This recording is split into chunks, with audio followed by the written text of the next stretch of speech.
First of all, I would like to give the highest praise, honor, worship, and thanksgiving to our dearest Jesus, the Almighty God, the one true God. Hallelujah. And I give double honor and respect to our dearly beloved and honorable Pastor Wildis Radalmeda. We will never forget the blessed teachings and memories of our dearly honorable Assistant Pastor Lina C. Almeda. Greetings also to their beloved children and to you, my beloved brethren. And I would like to greet everyone, happy 3rd anniversary of Soul Winning Ministry. Ako po'y nagpupurit, nagpapasalamat sa ating pinakamamahal na Panginoong Hesus sa gininto ang pagkakataon muli na makapagpasalamat po sa ating pinakamamahal na Panginoong Hesus. Bago po ako masaib sa gawain na ito, ako po'y dumaranas po ng karamdaman na worst anxiety and GERD, mga minamahal, na kung saan ako po'y nahihirapan na kumain dahil marami pong bawal na mga acidic foods, mga minamahal, maging mga inumin po, mga minamahal. Marahil ito po ay bunga po ng aking kasalanan sa ating pinakamamahal na Panginoong Hesus. Katulad po ng napakinggan nyo kanina, mga minamahal, ako rin po ay hindi po karapat-dapat sa ating mahal na Panginoong Hesus.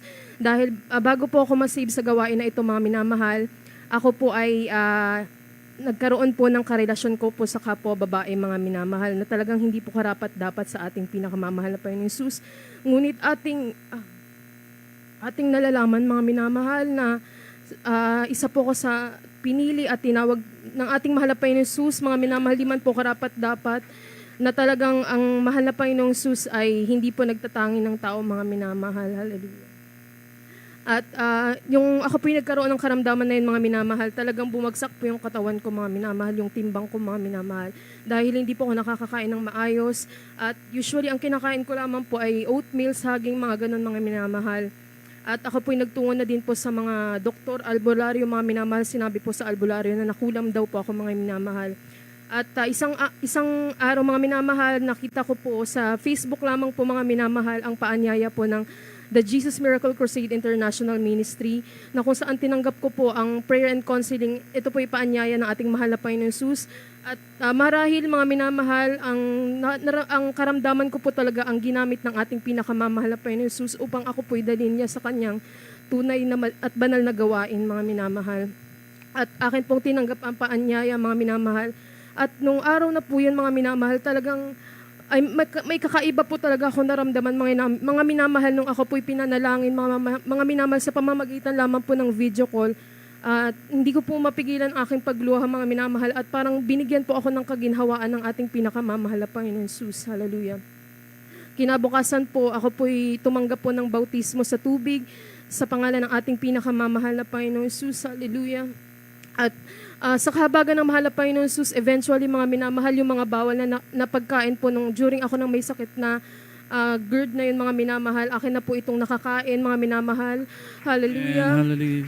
Within 3 weeks, nainom ko na din po yung talagang pinakabawal na inumin, mga minamahal, which is yung kape po, mga minamahal, dahil sobrang acidic po nun, mga minamahal, sa kahabagan ng mahal na Panginoon.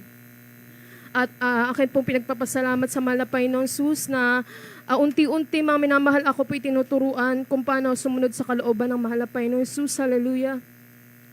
At sa mga pagpapala na pinagkakaloob ng mahal na Panginoon Hesus sa akin at sa aking mga mahal sa buhay, mga minamahal, balikan ko lamang po, mga minamahal, yung aking beloved pamangkin. Ang kanyang masela na bahagi ng katawan, mga minamahal, ito po'y lalaki, mga minamahal, maliit lamang po. Lumaki po ito, mga minamahal, at ang ginawa ko po, yung kanyang picture ay pinalihads ko po sa after po ng ating banal na gawain po, mga minamahal. At sa kahabagan ng mahal na Panginoong Hesus, yung masela na bahagi ng katawan ng aking beloved pamangkin, ito po eventually na lumiit na po, mga minamahal, sa pangunang dalangin po ng ating mahal na Pastor Wildis Radalmeda.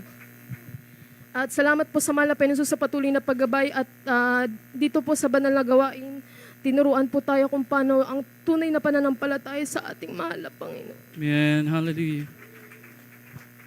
Dahil yung nagkaroon po ng parang sa work po namin bilang isang guro, mga minamahal, dahil parang kailangan po na tayo po ay magtiwala sa ating mahal na Panginoon Hesus, dahil siya po ang magpoprotect po sa atin mga minamahal bilang isang mananampalataya. During po nang nag-transition po yung education system mula sa pure online to blended learning, in-encourage po ako ng HR namin na magpa-vaccine mga minamahal. Ngunit kung hindi ako magpa-vaccine, parang ang option po is magte-take ako ng swab. Sa aking pagkakaalala, mga minamahal, weekly magpa-swab na own expense, mga minamahal. Ngunit hindi po sapat ang aking salary para sa ganun, mga minamahal. Parang nakakapanghinayang, mga minamahal. Kaya ako po nanalangin at nagbigay po ako ng letter of exemption na sinamahan ko po siya ng leaflets, mga minamahal. At sa kahabagan ng Panginoong Jesus, ako po'y nakapagpatuloy sa aking work na hindi na po ako ni-require na magpa-vaccine or magpa-swab. Yes, hallelujah.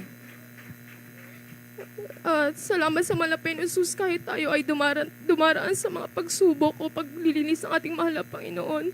Nandyan po yung talagang paggabay ng ating pinakamamahal na Panginoong Jesus upang maging matatag at patuloy na pinanghahawakan tayo sa ating paglilingkod ng ating pinakamamahal na Panginoong Jesus. At salamat po, minamahal, yung sa aking sa utang po ng beloved nanay ko. Bago po ako mapunta sa gawain na ito, nagkautang po ang aking beloved nanay ng 25,000, mga minamahal. Sobrang hirap po na mabayaran dahil ang binabayaran lamang po ng nanay ko ay interest na hindi po nababawasan yung kapital na 25,000. Ngunit salamat sa mahal na Panginoong Jesus dahil last year po, mga minamahal, yun po ay nabayaran na po ng aking beloved nanay. Yeah. Hanggang dito na lamang po ang pinakamataas na pagpupuri, pagluwalhati, pagdadakilya sa ating pinakamamahal na Panginoon Jesus po lang.